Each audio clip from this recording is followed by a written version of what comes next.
Hello aspirant, இந்த வீடியோவில் நம்ம வந்து 10th புக்கில் இருக்கிற 8th ஹிஸ்ட்ரி லெசன் தான் வந்து பார்க்க போகிறோம். டாபிக் என்னென்னு பார்த்தீங்கன்னா, தேசியம் காந்திய காலகட்டத்தில் தேசியம் எப்படி இருந்துச்சு அப்படின்றத வந்து பார்க்க போகிறோம். இதில் இந்த டாபிக் ரிலேட்டடாக நிறைய கொஷின்ஸ் வந்து என்னென்னா டிஎன்பிஎஸ்சியில் கேட்குறாங்க. இந்தியன் நேஷனல் மூமெண்ட், இந்திய தேசிய இயக்கம் அப்படின்னு சொல்லிட்டு இந்த டாப்பிக்கில் நிறைய கொஷின்ஸ் வந்து கேட்குறாங்க. ஸோ இந்த டாப்பிக்கில் முக்கியமான கொஷின்ஸ் என்னென்ன வரலாம் அப்படின்னு சொல்லிட்டு இந்த வீடியோவில் பார்க்கலாம். ஃபஸ்ட்டு பாருங்கள் என்ன போட்டிருக்காங்கன்னு. அறிமுகம் வந்து கொடுத்துருக்காங்க. மகாத்மா காந்தியை பற்றி கொடுத்துருக்காங்க. மகாத்மா காந்தி தென்னாப்பிரிக்காவில் வாழ்ந்த இந்தியர்களுடைய சமூக உரிமைகளுக்காக போராடியிருக்கார். 20 ஆண்டு போராடினார். 1915 தான் வந்து மகாத்மா காந்தி வந்து ரிட்டர்ன் வருவார் இந்தியாவுக்கு. 1915ஆம் ஆண்டில் ரிட்டர்ன் வருவார். இந்திய அரசியலுக்கு வந்து ஒரு புதிய எழுச்சியை அவர் ஏற்படுத்தினார் அப்படின்னு சொல்லுவாங்க. தென்னாப்பிரிக்காவில் அவர் ஆண்கள், பெண்கள், இளைஞர்கள், முதியோர் என அனைவரும் பின்பற்றத்தக்க சத்தியாகிரகம் அப்படின்ற புதிய வழிமுறையை ஆரம்பித்து வைக்கிறார். அதுக்கு முன்னாடி வரைக்கும் மக்கள் வந்து ஏதாவது போராடணும் அப்படின்னா வன்முறை போராட்டம் இருந்துச்சு. இவர் தான் வந்து சத்தியாகிரகம் சொல்லிட்டு அமைதியான முறையில் போராட்டம் பண்ணணும் அப்படின்னு சொல்லிட்டு கொண்டு வந்தவர். தென்னாப்பிரிக்காலே அதை ஃபஸ்ட்டு ஸ்டார்ட் பண்ணிட்டார் அப்படின்னு சொல்கிறாங்க. அதை பற்றி சொல்லியிருக்காங்க. அடுத்து பார்த்திங்கன்னா, இவர் வந்து என்னென்னா மக்களை வந்து என்னென்னா மாற்றம் பண்ண வைத்தார் அப்படின்னு வந்து சொல்கிறாங்க. இதெல்லாம் நமக்கு தேவையில்லை. அடுத்தது வேறு டாபிக் போகலாம். காந்தியடிகளும் மக்கள் தேசியமும் அப்படின்னு சொல்கிறாங்க. காந்தியடிகள் உருவாகிறார். அவர் பிறந்த டேட் பார்த்திங்கன்னா 1869 அக்டோபர் 2ஆம் நாள் வந்து பிறந்திருக்காங்க. மோகன்தாஸ் கரம்சந்த் காந்தி, அதனால தான் எம்கே காந்தி அப்படின்னு சொல்கிறாங்க. அவரோட அப்பா பேர் என்ன அப்படின்னா காபா காந்தி. அப்பா பேர் காபா காந்தி. போர்பந்தரில் திவானாக இருந்திருக்கார். திவான் அப்படின்னா வரியை கலெக்ட் பண்ணுறவர் அப்படி இருந்திருக்கார். அப்புறமா ராஜ்கோட் அப்படின்ற ஒரு ஏரியாவோட திவானாவும் இருந்திருக்கார் அப்படின்னு சொல்கிறாங்க. அவங்க தாயார் பேர் என்ன அப்படின்னா புத்திலிபாய் அப்படின்றவங்க தான் அவங்க தாயார் பேர். ஓகேவா? அடுத்தது இது மாதிரி படிச்சுட்டு வந்து என்னென்னா மேல் நாட்டுக்கு போகிறார் அப்படின்னு வந்து சொல்கிறாங்க. 1891ஆம் ஆண்டு ஜூன் மாதம் வழக்கறிஞர் பட்டம் வந்து பெறுறார். பாரிஸ்டர் பட்டம் பெற்றுட்டு என்ன பண்ணுறாருனா அங்கே ஒர்க் பண்ணலாம் அப்படின்னு நினைப்பார். பட் அவர்களால் முடியாது. இங்கே வந்து இந்தியாவுக்கு வந்து பாம்பேயில் ஒர்க் பண்ணணும் அப்படின்னு நினைப்பார். பட் ஏன்னா அவரோட முயற்சி வந்து தோல்வி அடைஞ்சது. அப்போ வந்து என்ன பண்ணுறாருனா குஜராத்தி நிறுவனம் வந்து தென்னாப்பிரிக்காவில் ஒரு குஜராத்தி நிறுவனம் வந்து இருக்குது. ஓகேவா? அதில் சட்ட உரிமைகள் வழக்கு தொடர்பாக காந்தியடிகள் வந்து அவங்களோட சேவையை வந்து கேட்குறாங்க. அவரும் ஒரு லாயர் தானே, அதனால் கேட்குறாங்க. ஸோ அதனால் வந்து அவரும் வந்து கிளம்பி தென்னாப்பிரிக்காவுக்கு போவார். 1893 தென்னாப்பிரிக்காவுக்கு போகிறாரு. இதில் ஒரு முக்கியமான சம்பவம் நம்ம பார்க்கணும். டர்பன் அப்படின்ற இடத்துலேருந்து பிரிட்டோரியா அப்படின்ற இடத்துக்கு வந்து போயிட்டுருக்காரு.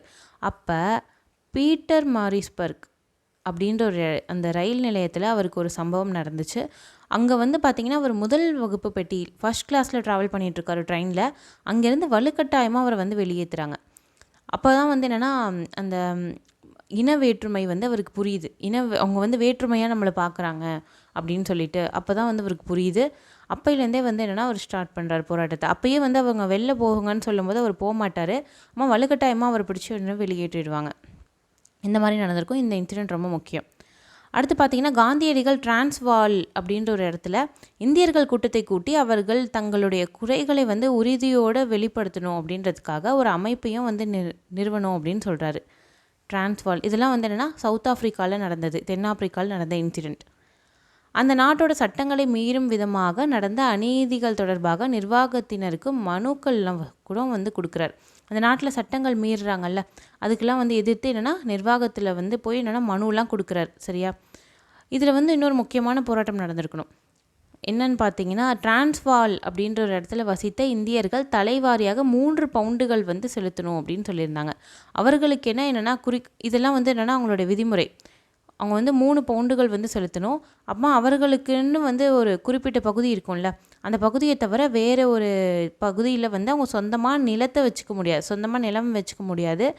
இரவு 9 மணிக்கு பிறகு அனுமதி இல்லாமல் வெளியிடங்களுக்கு போக முடியாது. இந்த மாதிரி விஷயம்லாம் வந்து போடுறாங்க. ஃபஸ்ட்டு தலைவாரியாக 3 பவுண்ட் செலுத்தணும். வேறு அவங்களுக்கு குறிப்பிட்ட பகுதியை விட்டு வேறு எங்கேயும் சொந்த இடம் வச்சுருக்க முடியாது.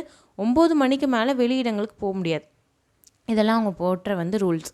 இந்த மாதிரி நியாயமற்ற சட்டங்கள்லாம் எதிர்த்து காந்தி வந்து போராடுறார் தென்னாப்பிரிக்காவில். அடுத்து பார்த்திங்கன்னா, காந்தியடிகளுக்கு டால்ஸ்டாய், ஜான் ரஸ்கின் அவங்களுடைய புக்ஸ்லாம் ரொம்ப பிடிக்கும். டால்ஸ்டாய், ஜான் ரஸ்கின் இவங்களோட புக்ஸ் ரொம்ப பிடிக்கும். கடவுளின் அரசாங்கம் உன்னில் உள்ளது, the God's kingdom is within you அப்படின்னு ஒரு புக் இருக்குது.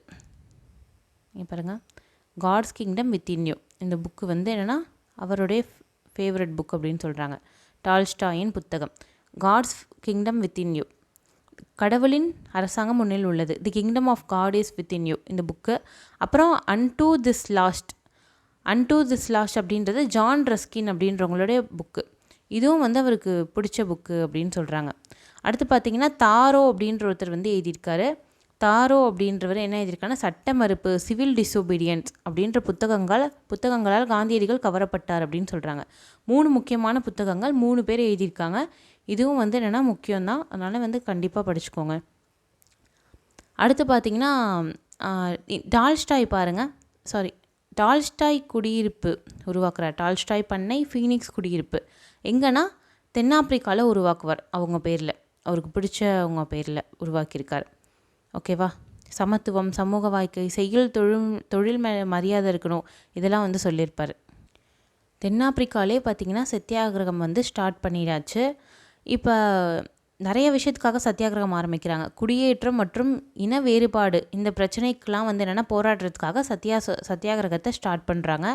குடிபெயர்ந்திருக்காங்கல்ல இங்கே இந்தியாவிலேருந்து அந்த சவுத் ஆஃப்ரிக்கா குடிபெயர்ந்தவங்களாம் பதிவு செய்யும் அலுவலகங்கள் முன் வந்து என்னென்னா கூட்டங்களும் ஆர்ப்பாட்டங்களும் வந்து நடத்துகிறாங்க.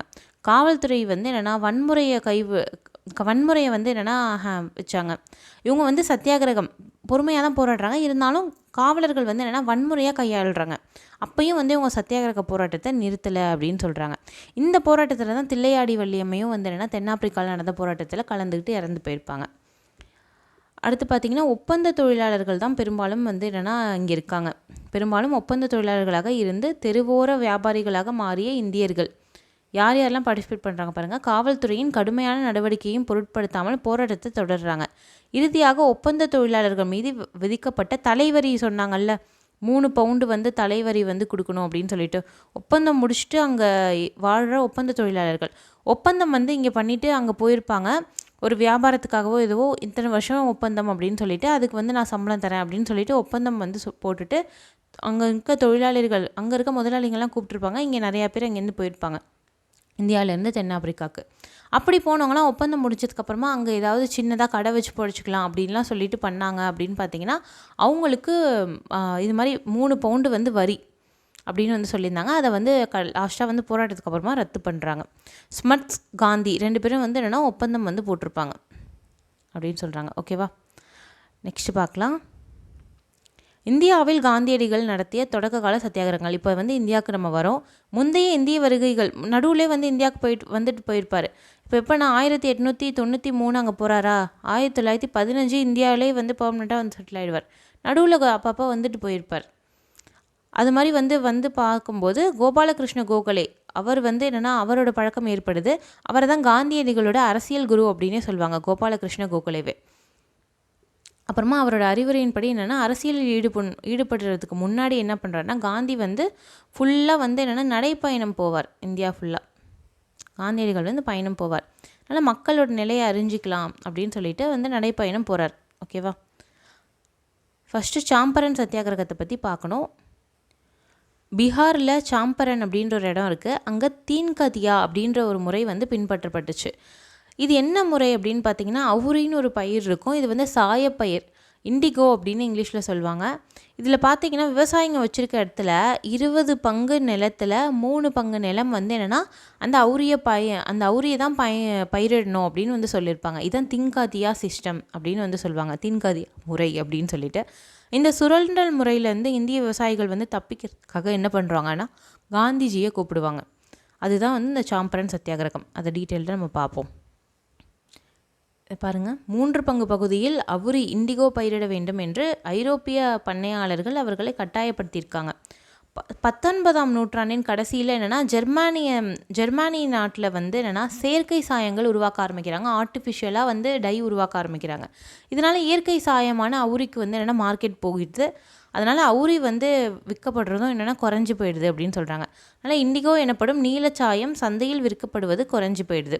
சாம்பரனில் இண்டிகோ பயிரிட்ட ஐரோப்பிய பண்ணையாளர்கள் என்ன பண்ணுறாங்கன்னா நீலச்சாயம் பயிரிடும் கடமையிலிருந்து விவசாயிகளை விடுவிக்கும் தேவையை உணர்ந்து அந்த நிலைமையை தங்களுக்கு சாதகமாக பயன்படுத்திக்கிறாங்க. இதனால என்ன பண்ணுறாங்கன்னா, சாம்பரனில் காசு கொடுத்து ஐரோப்பிய முதலாளிகள்லாம் என்ன சொன்னாங்க, விவசாயிகள்கிட்ட வந்து என்னென்னா நீங்கள் வந்து என்னென்னா அதை பயிரிடுங்கன்னு சொன்னாங்கல்ல, அதை வந்து அவங்க நல்ல விலைக்கு வாங்கிக்கவே இல்லை. இதனால வந்து என்னென்னா விவசாயிகள் கடன் தொல்லைக்கு ஆளாகிறாங்க. ஓகேவா? அதனால் இந்த கடமையிலேருந்து என்னென்னா விடுவிக்கும் பொருட்டு சட்டத்துக்கு புறம்பான நிலுவைத் தொகைகளை வசூலித்ததோடு வாடகையும் அதிகரிக்கிறாங்க. என்ன பண்ணுறாங்க அப்படின்னு பார்த்தீங்கன்னா, இந்த முதலாளிங்கள்லாம் வந்து ஸ்டார்டிங்லேயே வந்து ஒரு அட்வான்ஸ் மாதிரி தொகை கொடுத்துருப்பாங்க. இது மாதிரி பயிரிடுறதுக்கு நீ வந்து இது மாதிரி இது மாதிரி பயிரிடுறதுக்கு வச்சுக்கோ இண்டிகோ செடியை அப்படின்னு சொல்லிட்டு கடன் கொடுப்பாங்க. அதுக்கு வட்டியும் இருக்கும். அந்த காசெல்லாம் அதிகப்படுத்துகிறாங்க வேணும்னே. அப்போ தான் வந்து இவங்க என்ன பண்ண மாட்டாங்க, இண்டிகோ செடி பயிரிட மாட்டாங்க, நம்மளுக்கு வந்து என்னென்னா வாங்க வேணாம் அப்படின்னு சொல்லிட்டு சொல்கிறாங்க. எனவே வந்து எதிர்ப்பு வந்து அங்கே வெடிக்குது சாம்பரனில். அந்த வகையில் வந்து என்னென்னா சிரமங்களை நிறையா பேர் சந்திக்கிறாங்க அப்படின்னு சொல்கிறாங்க. ராஜ்குமார் சுக்லா அப்படின்னு ஒருத்தர் இருக்கார். சாம்பரனுக்கு வருகை புரியுமாறு காந்தியை வந்து கேட்டுக்கிறார். சாம்பரனுக்கு காந்தியடிகளும் போகிறார். அங்கேருந்து உடனடியாக வெளியேறுமாறு காவல்துறையினர் கேட்டும் அவர் வந்து வெளியேறல.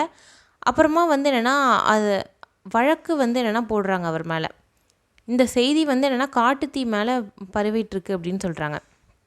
அப்போ தான் நாடு முதலாக ஒத்துழையாமை இயக்கத்தை வந்து கற்றுக்கிட்டதாக வந்து சொல்கிறாங்க. அதனால் காந்தியோட ஃபஸ்ட்டு லிட்டில் எக்ஸ்பிரிமெண்ட் ஒத்துழையாமை இயக்கம் அப்படின்னு வந்து கேட்டால் என்னென்னா சாம்பரன் சத்தியாகிரகம். சின்னது லெவலில் அவர் ஒத்துழையாமை இயக்கம் எப்போ நடத்தினார், அது எந்த மூமெண்ட் அப்படின்னு கேட்டாங்கன்னா ஒத்துழையாமை இயக்கம் நடத்தினது சாம்பரன் சத்தியாகிரகத்தை தான் சொல்கிறாங்க அப்படின்னு அர்த்தம். இந்தியாவில் முதலாவது குடியரசுத் தலைவராக பின்னால் பொறுப்பேற்ற ராஜேந்திர பிரசாத் அவரும் வந்து இந்த இயக்கத்தில் பங்கேற்றிருப்பார். ஓகேவா? பிரஜ்கிஷோர் பிரசாத் இவங்க நிறைய பேர் வந்து சொல்லியிருக்காங்க. அப்புறமா என்ன பண்ணுறாங்கன்னா துணைநிலை ஆளுநராக இருக்கவர் ஒரு குழுவை வந்து உருவாக்குறார். இந்த இந்த பிரச்சனையை தீர்க்கிறதுக்காக அந்த குழுவில் வந்து காந்தியடிகளையும் உறுப்பினராக்கிடுறாங்க. அதனால் இண்டிகோ பண்ணையாளர்கள் விவசாயிகள் மீது நடத்திய அடக்குமுறையை முடிவுக்கு கொண்டு வரும் வகையில் அந்த தீன்கதியா முறையை வந்து ரத்தே பண்ணுறாங்க. ஓகேவா? அதை வந்து சொல்லியிருக்காங்க. இந்தியாவில் வந்து காந்தி பண்ண ஃபஸ்ட்டு போராட்டம் என்ன அப்படின்னா சாம்பரன் சத்தியாகிரகம். ஓகேவா? அடுத்தது பார்த்திங்கன்னா சாம்பரன் சத்தியாகிரகத்தை தொடர்ந்து அடுத்தது வந்து அகமதாபாத் மில்லில் வேலை நிறுத்தம் அது வந்து பண்ணியிருப்பாங்க. அகமதாபாத் மில் வேலை நிறுத்தம்னா அகமதாபாத்தில் வந்து என்னென்னா எதுக்காக மில் வேலை நிறுத்தம் பண்ணியிருப்பாங்கன்னா பிளேக் போனஸ்னு ஒன்று கொடுத்துட்ருப்பாங்க. அதை வந்து கொடுக்க மாட்டேன் அப்படின்னு சொல்லிடுவாங்க. பிளேக் வந்து நோய் வந்து பரவுறது வந்து முடிஞ்சிருச்சு. அதனால் வந்து என்னென்னா பிளேக் நோயே இல்லையே, நாங்கள் எதுக்கு பிளேக் போனஸ் தரணும் அப்படின்னு தொழிலாளர்கள் தரமாட்டேன் அப்படின்னு சொல்கிறாங்க. காந்தி என்ன பண்ணுவார்னா போராடி கடைசியாக வந்து என்ன பண்ணுவாங்கன்னா சம்பளத்தையே அதிகப்படுத்திடுவாங்க. அதான் வந்து அகமதாபாத் மில் வேலை நிறுத்தம். 1918 பார்த்திங்கன்னா கேதா சத்தியாகிரகம் வந்து நடக்குது. கேதா சத்தியாகிரகம் எதுக்கு நடக்குதுன்னா, கேதா அப்படின்றது குஜராத்தில் இருக்கிற ஒரு இடம். அந்த இடத்துல என்ன நடக்குதுன்னா ஒழுங்காகவே அந்த தடவை பயிர் விளைச்சல் இல்லை. ஸோ பயிர் விளைச்சல் இல்லை அப்படின்னா வரியும் வந்து கட்ட தேவையில்லை அப்படின்னு அவங்க சொல்லியிருப்பாங்க. பயிர் விளைச்சல் வந்து 25% கீழே இருந்துச்சுன்னா வரி கட்ட தேவையில்லை அப்படின்னு ஆங்கிலேய அரசு சொல்லியிருக்காங்க. பட் இருந்தாலும் ஆங்கிலேய அதிகாரிகள் வந்து என்ன பண்ணுவாங்கன்னா அதிகமாக வந்து கணக்கை வந்து தப்பாக எழுதி வந்து இவ்வளோ மூட்டை விளைச்சல் வந்திருக்கு அப்படின்னு எழுதி வரி கேட்பாங்க. ஸோ அதனால் வந்த பிரச்சனை. அதை வந்து காந்தி போய் வந்து என்னென்னா பார்த்து முடிச்சு வைப்பார். இதெல்லாம் தான் பண்ணிகிட்ருப்பார். அடுத்தது பார்த்திங்கன்னா ஒரு பெரிய போராட்டம் வந்து வரும். அதுதான் ரவுலட் சத்தியாகிரகம். ரவுலட் சத்தியாகிரகம் எப்போ வரும் அப்படின்னா ஆஃப்டர் ஃபஸ்ட்டு வேர்ல்டு வார் 1918 முடியுது. ரவுலட் சத்தியாகிரகம் 1919 ஸ்டார்ட் ஆகும். ரவுலட் வந்து ஒரு சட்டம் கொண்டு வருவார். ரவுலட் அப்படின்றவர் தான் அதுக்கு தலைவராக இருப்பார் அந்த குழுவுக்கு. அதனால் ரவுலட் சட்டம் அப்படின்னு பேர் வந்துருச்சு. இதுபடி என்ன பண்ணலாம் அப்படின்னா ஃபஸ்ட்டு போர்லேயே அவங்க ரொம்ப அனுபவிச்சிருப்பாங்க. முதலாம் உலக போர்லேயே நிறைய சட்டம் போட்டிருப்பாங்க. அந்த சட்டத்துக்கு இதுவாக தான் அது வச்சுருக்காங்க. ஏன்னா பின்னாடி போர் வந்தால் உடனே சட்டம் போட முடியாது, அதனால் இப்போயே போட்டுடுறாங்க. இதுபடி என்னென்னா யாரை வேணால் நீங்கள் என்ன பண்ணலான்னா அரெஸ்ட் பண்ணிவிட்டு கோர்ட்டில் ப்ரொடியூஸ் பண்ணாமலே வச்சுருக்கலாம், டீடைன் பண்ணி வச்சுருக்கலாம் அப்படின்னு வந்து சொல்கிறாங்க. அடுத்தது வாரண்ட்டே இல்லாமல் என்ன பண்ணலாம், ரைட் போகலாம் அவங்க வீட்டுக்கு. இதெல்லாம் வந்து சொல்லியிருப்பாங்க ரவுலட் சத்தியாகிரகம் அந்த சட்டத்தில். அதனால் வந்து என்ன ஆகுதுன்னா அதுக்கு எதிர்த்து வந்து சத்தியாகிரகம் பண்ணுறாங்க. அதான் அந்த ரவுலட் சத்தியாகிரகம். இந்தியர்களுக்கு உண்மையில் அதிகாரங்களை பரிமாற்றம் செய்யாததால் 1919 ஒரு அரசு சட்டம் போடுறாங்க. 1919 ஒரு அரசு சட்டம் போடுறாங்க. அது வந்து ஏமாற்றத்தை தான் நம்மளுக்கு அழைச்சிது. மேலும் போர்க்கால கட்டுப்பாடுகளை வந்து நிரந்தரமாக வந்து ஆக்குனாங்க. பிடி உத்தரவு இல்லாமல் என்ன பண்ணலாம், கைது பண்ணலாம் அப்படின்னு சொன்னாங்க. விசாரணை இல்லாமல் சிறையில் அடைப்பது அப்படின்னு காவல்துறைக்கு அதிக அதிகாரங்களை வந்து கொடுக்குறாங்க, ரவுலட் சட்டம் வந்து கொடுக்குது. ஸோ அதனால் வந்து ரவுலட் சட்டத்தை என்ன சொல்கிறாங்க, கருப்பு சட்டம் அப்படின்னு சொல்லுவாங்க. இதுவும் ரொம்ப முக்கியம். எந்த சட்டத்தை கருப்பு சட்டம்னு சொல்கிறாங்கன்னா ரவுலட் சட்டத்தை சொல்கிறாங்க. காந்தியடிகள் அதை எதிர்த்து நாடு தழுவிய போராட்டம் வந்து என்னென்னா எப்போ ஆரம்பிக்கிறாருன்னா 1919 ஏப்ரல் 6 ஆரம்பிக்கிறாரு. ஓகேவா. இது உண்ணாவிரதம் இருத்தல் மற்றும் பிரார்த்தனையோடு கூடிய ஒரு அகிம்சை போராட்டமாக இருக்கணும் அப்படின்னு வந்து சொல்கிறாங்க.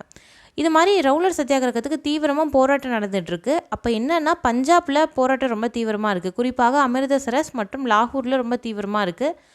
காந்தியடிகள் கைது செய்யப்பட்டார். அதுக்கப்புறமா பஞ்சாப்குள்ளே நுழையவே அவர் உள்ள. பஞ்சாபில் ஏன்னா போராட்டம் ரொம்ப அதிகமாக இருக்குது. April 9 doctor Saifuddin Kitchlew, doctor Satyapal 2 பேரை வந்து அரெஸ்ட் பண்ணுறாங்க. முக்கிய உள்ளூர் தலைவர்களை அரெஸ்ட் பண்ணுறாங்க. அதனால் போராட்டம் பண்ணதால் அரெஸ்ட் பண்ணப்பட்டாங்க. இதனால தான் வந்து என்னென்னா இன்னும் மோசமாக வந்து நிலமாகுது. அடுத்தது அமிர்தசரஸில் உள்ள ஜாலியன் வாலாபாக் அப்படின்ற ஒரு இடத்துல 1919 ஏப்ரல் 13 ஒரு பொதுக்கூட்டம் வந்து ஏற்பாடு பண்ணியிருந்தாங்க. பைசாகி திருநாள் அப்படின்னு சொல்லுவாங்க. பைசாகி திருநாள்னால் சீக்கியர்கள் கொண்டாடுற அறுவடை திருநாள். அதாவது கோதுமை அறுவடை பண்ணுவாங்கள்ல, அந்த அறுவடை திருநாளை அவங்க பைசாகி அப்படின்னு கொண்டாடுவாங்க. நம்ம வந்து இங்கே தை பொங்கல் அப்படின்னு கொண்டாடுற மாதிரி அவங்க கொண்டாடுறாங்க. இந்த கூட்டத்துக்கு வந்து ஏற்பாடு பண்ணியிருந்தாங்க. அந்த மாதிரி இந்த கூட்டம் வந்து என்னென்னா பற்றி அறிந்த உடனே என்ன பண்ணுறாங்கன்னா ஆங்கிலேயர் வந்து அங்கே பீரங்கி வண்டி நிறைய வீரர்கள்லாம் கொண்டு போகிறாங்க. யார் கொண்டு போகிறான்னு பாருங்கள், ஜென்ரல் ரெஜினால்ட் டயர் அப்படின்றவர் கொண்டு போகிறார். சுற்றி வளைக்கிறார் எல்லாரையும். உயர்ந்த மதில்களுடன் அமைந்த அந்த மைதானத்துக்கு ஒரே ஒரு கதவு தான் வந்து இருக்கும். ஓகேவா. அந்த மைதானத்துக்கு ஒரே ஒரு கதவு தான் இருக்குது. அவங்க என்ன பண்ணுறாங்கன்னா அந்த வீரர்கள்லாம் வந்து எந்தவித முன்னெச்சரிக்கையும் இன்றி கண்மூடித்தனமாக துப்பாக்கி சூடு நடத்துகிறாங்க. துப்பாக்கிகளில் குண்டு தீரும் வரை 10 நிமிஷத்துக்கு வந்து தொடர்ந்து துப்பாக்கி சூடு நடத்துகிறாங்க. இந்த துப்பாக்கி சூட்டில் அதிகாரப்பூர்வ தகவல் படி 379 பேர் இறந்துருக்காங்க அப்படின்னு சொல்கிறாங்க. 1000க்கும் மேற்பட்டவங்க காயப்பட்டிருக்காங்க அப்படின்னு சொல்கிறாங்க. பட் இதோட உண்மையான டோல் வந்து இதை விட அதிகமாக தான் இருக்கும். ஆனால் அதிகாரப்பூர்வமற்ற தகவல்கள் வந்து என்ன சொல்கிறாங்கன்னா 1000க்கும் அதிகமான பேர் செத்து போயிருக்காங்க அப்படின்னு சொல்கிறாங்க.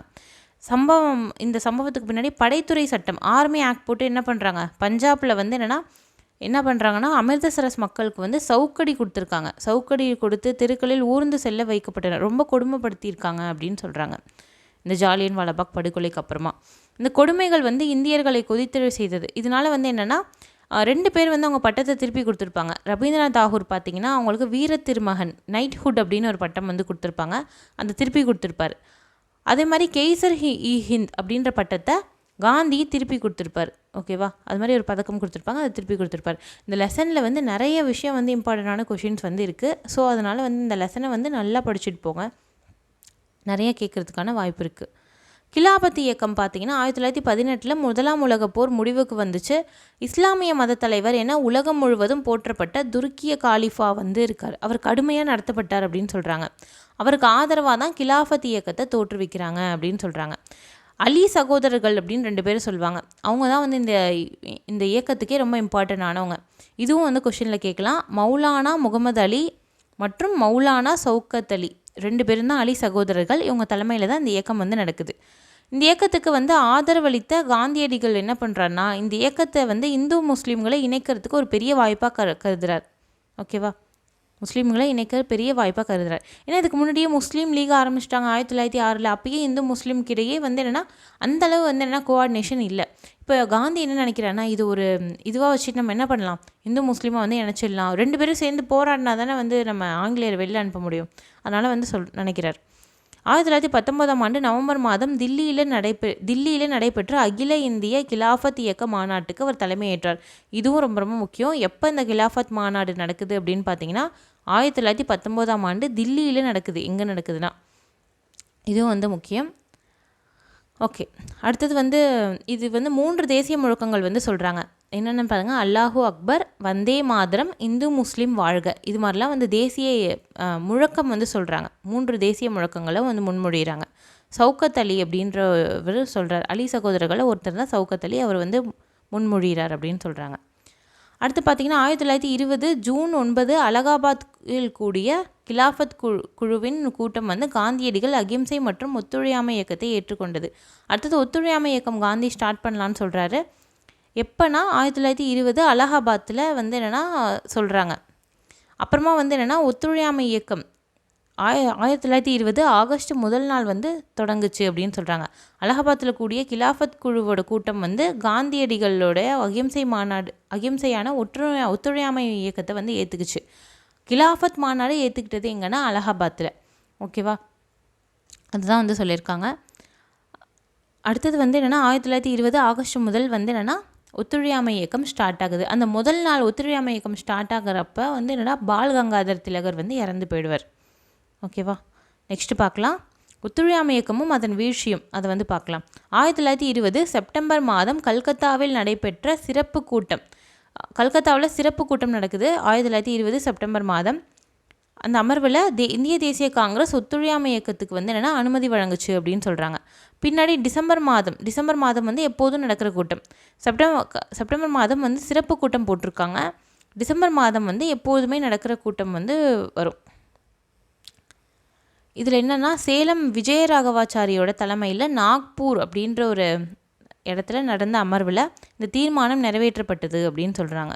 ஒத்துழையாமை இயக்கத்துக்கு என்னென்னலாம் வந்து சொல்லியிருக்காங்க, ஒத்துழையாமை இயக்கத்திற்கு கீழே என்னென்னலாம் சொல்லியிருக்காங்கன்னு பார்ப்போம். பட்டங்களை திருப்பி கொடுக்கணும் மற்றும் மரியாதை நிமித்தமான பதவிகள் எல்லாத்தையும் திரும்பி கொடுத்துடணும், நீங்களே வச்சுக்கோங்க அப்படின்னு ஆங்கிலேயர்கிட்ட திருப்பி கொடுத்துடணும். அரசோட செயல்பாடுகள் எதுக்குமே ஒத்துழைக்கக்கூடாது அப்படின்னு சொல்கிறாங்க. நீதிமன்ற வழக்குகளில் வழக்குரைஞர்கள் ஆஜராகாமல் இருக்கணும். நீதிமன்றத்தில் வழக்கு வருதா, வழக்கறிஞர் இந்திய நாட்டில் இருக்க வழக்கறிஞர்கள் யாருமே ஆஜராகாதீங்க. நீதிமன்றத்தில் இருந்த வழக்குகளுக்கு தனியார் மத்தியஸ்தம் மூலமாக தீர்வு காண்பது. இந்திய நாட்டு மக்கள் வந்து உங்களுக்கு நீதி வேணும்னா நீதிமன்றத்துக்கு போகாதீங்க. வழக்கு நிலுவையில் இருந்தாலும் பரவாயில்ல, நீங்கள் இங்கே வந்து என்னென்னா வேற ஒருத்தவங்க மூலயமா என்னென்னா உங்கள் வழக்குக்கு தீர்வு கண்டுக்கோங்க அப்படின்னு சொல்கிறாங்க. நீதிமன்றத்துக்கே போகாதீங்க, புறக்கணிங்க அப்படின்னு சொல்கிறாங்க. அரசு பள்ளிகளையும் குழந்தைகளையும் அவற்றின் பெற்றோர்களும் புறக்கணிப்பது. அரசு பள்ளிகள் பிரிட்டிஷ் கவர்மெண்ட்டு வந்து உருவாக்கின பள்ளிகளா, அதை வந்து புறக்கணிங்க. நீங்கள் என்ன பண்ணுங்கள், நம்ம நாட்டு கல்வி முறையை ஃபாலோ பண்ணுங்கள். இந்த சமயம்லாம் பார்த்தீங்கன்னா நிறையா பேர் வந்து ஸ்கூல்லாம் ஆரம்பிச்சிருப்பாங்க.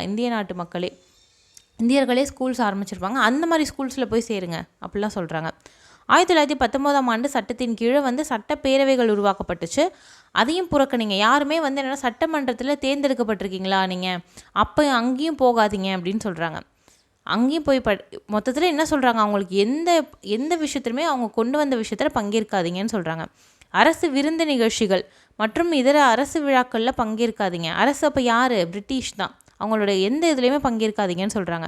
குடிமை பணினா அரசு அதிகாரிகளாக நீங்கள் தேர்வாயிருக்கீங்களா, இல்லை இராணுவ பதவிகள்னால் ஆர்மியில் இருக்கீங்களா, அது எல்லாத்தையும் வேணான்னு சொல்லிட்டு வந்துடுங்க அப்படின்லாம் சொல்கிறாங்க. ஓகேவா, அடுத்து பார்த்திங்கன்னா அந்நிய பொருள்களை புறக்கணிங்கன்னு சொல்கிறாங்க. வெளிநாட்டு பொருள்கள், அவங்க ஊர்லேருந்து எடுத்துகிட்டு வர பொருள்கள்லாம் புறக்கணிங்க, நம்ம நாட்டு பொருள்களை வாங்குங்க அப்படின்னு சொல்கிறாங்க. சுதேசி இயக்கத்தோட கொள்கையை வந்து பரப்புங்க அப்படின்னு வந்து சொல்கிறாங்க. ஓகேவா, அதுபடி என்ன சொல்கிறாங்கன்னா அடுத்தது காதியை வந்து இப்போ தான் வந்து ஃபேமஸ் பண்ண ஆரம்பிக்கிறாங்க. காதின்றது ஏன்னா நம்ம நாட்டில் தயாரிக்கிறது. ஸோ வெளிநாட்டு துணிகள் வாங்காதீங்க, அந்நிய துணிகள் வாங்காதீங்க, நம்ம நாட்டு துணிகள் வாங்குங்க அப்படின்னு வந்து சொல்கிறாங்க. ஓகேவா, நெக்ஸ்ட்டு பார்த்தீங்கன்னா வரிகொடா இயக்கம் மற்றும் சௌரா சம்பவம். 1922 பிப்ரவரி மாதம் பர்தோலியில் வரிகொடா இயக்கம் பிரச்சாரம் வந்து காந்தியடிகள் அறிவிக்கிறார். பர்தோலி அப்படின்ற ஒரு இடத்துல இந்த இயக்கம் வந்து பார்த்திங்கன்னா ஒரு தேசிய தலைவராக காந்தியடிகளை மேம்படுத்துச்சு அப்படின்னு சொல்கிறாங்க. ஓகே, அடுத்து பார்த்திங்கன்னா காந்தியடிகள் சுற்றுப்பயணம் போவார், இதெல்லாம் வந்து சொல்கிறாங்க. அந்நிய துணிகள்லாம் வந்து தீயிலிட்டு கொளுத்துனாங்க அப்படின்லாம் சொல்கிறாங்க. ஆயிரக்கணக்கானவர்கள் என்ன பண்ணுறாங்கன்னா அவங்க அரசு வேலைகள்லாம் வந்து கைவிட்டுட்டாங்க. மாணவர்களும் என்னென்னா அவங்க கல்வியை கைவிட்டுட்டாங்க அப்படின்னு சொல்கிறாங்க. வழக்குரைஞர்களும் என்னென்னா அவங்களோட தொழிலையும் கைவிட்டுட்டாங்க. ஆங்கிலேய பொருள்கள் மற்றும் நிறுவனங்கள் புறக்கணிப்பு வந்து ரொம்ப தீவிரமாக நடந்துச்சு அப்படின்னு சொல்கிறாங்க. வேல்ஸ் இளவரசர் வந்து இந்திய பயணத்தை புறக்கணிப்பது வெற்றிகரமாக நடந்து முடிக்கப்பட்டது அப்படின்னு சொல்கிறாங்க. வேல்ஸ் இளவரசர் அப்படின்னா வேல்ஸ் அப்படின்ற இப்போ யூகே அப்படின்னு பார்த்தீங்கன்னா வேல்ஸ் அப்படின்றதும் அதுக்குள்ளே இருக்கிற ஒரு நாடு தான். அந்த வேல்ஸோட இளவரசர் வந்து இங்கே வந்திருக்கார் இந்தியாவுக்கு. அவருடைய பயணத்தையும் வந்து என்னென்னா புறக்கணிக்கிறாங்க மக்கள். அது எல்லாமே தீவிரமாக நடந்து முடியுது. அடுத்து பார்த்திங்கன்னா இப்போ ஒரு முக்கியமான சம்பவம் நடக்கும். 1922 பிப்ரவரி 5 என்ன ஆகும் அப்படின்னா கோரக்பூர் அப்படின்ற ஒரு இடத்துக்கு பக்கத்தில் உத்தரப்பிரதேஷில் சௌரா அப்படின்னு ஒரு கிராமம் வந்து இருக்குது. இப்போ தான் வந்து என்னென்னா பிரச்சனையே ஸ்டார்ட் ஆகும். அங்கே வந்து போராடிட்டு இருக்காங்க. அப்போ காவல்துறையினால் வந்து என்னென்னா மக்களுக்கு வந்து கோவம் வந்துடுது காவல்துறை நடந்துக்கிட்ட விதத்தால். அதனால் என்ன பண்ணுறாங்க அப்படின்னா மக்கள் வந்து திரும்ப வன்முறையை கையில் எடுக்கிறாங்க. அப்போ என்ன ஆகுது அப்படின்னா காவல்துறைகள் வந்து என்னென்னா அவங்க கம்மியான பேர் தான் இருக்காங்க, ஸோ நம்மளுக்கு பாதுகாப்பு இல்லை அப்படின்னு சொல்லிட்டு காவல் நிலையத்துக்குள்ளே புகுந்து அடைச்சிக்கிறாங்க அவங்க. ஆனால் மக்கள் வந்து என்ன ஆகுறாங்க அப்படின்னா ஆத்திரம் கொண்டு 22 காவலர்களோட காவல் நிலையத்தை தீயிட்டு கொளுத்திட்டாங்க அப்படின்னு சொல்கிறாங்க. ஆனால் 22 பேரும் செத்து போயிட்டாங்க. இந்த காந்தியடிகள் வந்து இதனால் இந்த இயக்கத்தை உடனடியாக வந்து திரும்ப பெற்றுட்டார் அப்படின்னு சொல்கிறாங்க. இதனால் வந்து பிரச்சனை வெடிக்குது. இப்போ காந்தியடிகள் திரும்ப இயக்கத்தை வந்து பெற்றது வந்து நிறைய பேருக்கு பிடிக்கல, குறிப்பாக முஸ்லீம்ஸ்க்கு பிடிக்கல. அடுத்து பார்த்திங்கன்னா சுயராஜ்ய கட்சியினர் அவங்க வந்து வராங்க. இதனிடையே காங்கிரஸ் கட்சி வந்து 2ஆக பிளவுபட்டது. அவை வந்து என்னென்னா மாற்றத்தை விரும்புபவர்கள் மற்றும் மாற்றத்தை விரும்பாதவர்கள் அப்படின்னு 2ஆக பிரிவு பெற்றது அப்படின்னு சொல்கிறாங்க. மோதிலால் நேரு, சிஆர் தாஸ் இவங்களுடைய தலைமையில் இருக்கிற காங்கிரஸார் வந்து போட்டியிட்டு என்ன சொல்கிறாங்கன்னா, நம்ம வந்து தேர்தலில் போட்டியிட்டு நம்ம உள்ளே போகணும், சட்டப்பேரவைக்குள்ளே நுழையணும் அப்படின்னு விரும்புகிறாங்க மாற்றத்தை விரும்புபவர்கள்லாம். இதுவே மாற்றத்தை விரும்பாதவர்கள்லாம் என்ன சொல்கிறாங்க அப்படின்னா வேணாம் அப்படின்னு சொல்கிறாங்க. யாருன்னா வல்லபாய் பட்டேல், ராஜாஜி அவங்களாம் வந்து என்னென்னா மாற்றத்தை விரும்பாதவர்கள். அவங்க என்னென்னா அரசோட ஒத்துழையாமை இயக்கத்தை தான் நம்ம தொடரணும். ஒத்துழையாமை இயக்கம்னா என்ன, எந்த பதவியிலும் பங்கேற்கக்கூடாது. அவங்க என்ன சொல்கிறாங்க, மோதிலால் நேரு, சிஆர் தாஸ்லாம் நம்ம உள்ளே போய் என்ன பண்ணலாம், அவங்கள வந்து டார்ச்சர் கொடுக்கலாம் அப்படின்ற மாதிரி சொல்கிறாங்க. சட்டப்பேரவைகளின் பங்கேற்று பணியாற்றுவதன் மூலமே வந்து என்னென்னா தேச நலன்கள் மேம்படும் அப்படின்னு சொல்கிறாங்க. அப்போ தான் நம்ம காலனி ஆதிக்க அரசை பாதிப்படைய வைக்க முடியும் அப்படின்னு அவங்க சொல்கிறாங்க. இவங்க என்ன சொல்கிறாங்கன்னா இல்லை நம்ம ஒத்துழையாமை இயக்கத்தை தொடருவோம் அப்படின்னு சொல்கிறாங்க. இதனால் காங்கிரஸ் வந்து 2ஆக உடையுது. எதிர்ப்புக்கிடையே என்னென்னா மோதிலால் நேருவும் சிஆர் தாஸும் என்ன பண்ணுறாங்கன்னா 1923 ஜனவரி முதல் நாள் வந்து சுயராஜ்ய கட்சியை ஆரம்பிக்கிறாங்க. இந்த கட்சி பின்னால் காங்கிரஸ் கட்சியோட சிறப்பு அமர்வில் வந்து பின்னாடி காங்கிரஸ் கட்சியை என்ன பண்ணிட்டாங்க, சரின்னு அங்கீகரிச்சிட்டாங்க இந்த கட்சியை. ஆங்கிலேய இந்தியாவோட பேரரசு சட்டப்பேரவைகள் மற்றும் அந்த மாதிரி எலெக்ஷன் நடக்கும்ல, மாகாண சட்டப்பேரவை அப்புறம் இம்பீரியல் சட்டப்பேரவைனா இந்தியா ஃபுல்லாக இப்போ பாராளுமன்றம் இருக்குல்ல, அது மாதிரி இந்தியாவுக்கு ஃபுல்லாக ஒரு சட்டப்பேரவை இருக்கும், மாகாணங்களுக்கு தனியாக சட்டப்பேரவை இருக்கும். எல்லா சட்டப்பேரவைக்கும் என்ன பார்த்தீங்கன்னா இந்த சுயராஜ்ய கட்சியில் நின்றவங்க ஜெயிச்சு நிறைய இடத்துல வந்து சீட்டும் ஜெயிக்கிறாங்க நின்று. அதுதான் வந்து சொல்லியிருக்காங்க. தேசியவாத கருத்துக்களை முன்னெடுத்து செல்ல அவருங்க சட்டப்பேரவையை ஒரு கருவியாக வந்து யூஸ் பண்ணிக்கிட்டாங்க அப்படின்னு சொல்கிறாங்க. தேசியவாத கருத்துக்களை வந்து முன்னெடுத்து செல்றதுக்காக இவர் சிஆர் தாஸ், இவர் மோதிலால் நேரு படத்தை வந்து கொடுத்துருக்காங்க. இன்னும் வந்து என்ன ஆகுதுன்னா இவங்க நிறைய இடத்து ஜெயிச்சிருந்தாலும் 1925 சிஆர் தாஸ் வந்து இறந்து போயிடுவார். அதுக்கப்புறமா வந்து சுயராஜ்ய கட்சி வந்து வீழ்ச்சி வந்து ஸ்டார்ட் ஆகிடும் அப்படின்னு சொல்கிறாங்க. அடுத்து பார்த்திங்கன்னா 1919 இந்திய அரசு சட்டம் மூலமாக இரட்டை ஆட்சியை கொண்டு வந்தாங்க. இரட்டை ஆட்சி அப்படின்னா மாகாணத்தில் ஆள்ற ஆட்சியை வந்து 2 ஆட்சி அப்படின்னு சொல்கிறாங்க. 2ஆக பிரிச்சிடுறாங்க வேலையை. இப்போ என்னென்னா இந்த மாதிரி கவர்மெண்ட்டில் வருவாய் இதெல்லாம் வந்து யார்கிட்ட இருக்கும், வருவாய், போலீஸ் கண்ட்ரோல் இதெல்லாம் யார்கிட்ட இருக்குன்னா அந்த மாநில ஆளுநர்கிட்ட இருக்கும். இன்னொரு பக்கம் என்னென்னா மக்களுக்கு வந்து நல்லது செய்கிறது, இந்த மேம்பாட்டு பணிலாம் செய்வாங்கள்ல, இந்த ரோடு கட்டுறது, குடிநீர் வசதி செஞ்சு தரது, இந்த மாதிரி பணியெலாம் வந்து என்னென்னா கவர்மெண்ட் சிஎம் கிட்ட இருக்கும். இது மாதிரி 2ஆக பிரிச்சுட்டாங்க. இதுதான் கொடுத்துருக்காங்க பாருங்கள். 2 வகையாக வந்து துறையெல்லாம் பிரிச்சுட்டாங்க. நிதி, பாதுகாப்பு, காவல்துறை, நீதித்துறை, நில வருவாய், நீர்ப்பாசனம் இதெல்லாம் யார்கிட்ட இருக்குன்னா ஆங்கிலேயர்கிட்ட இருக்குது.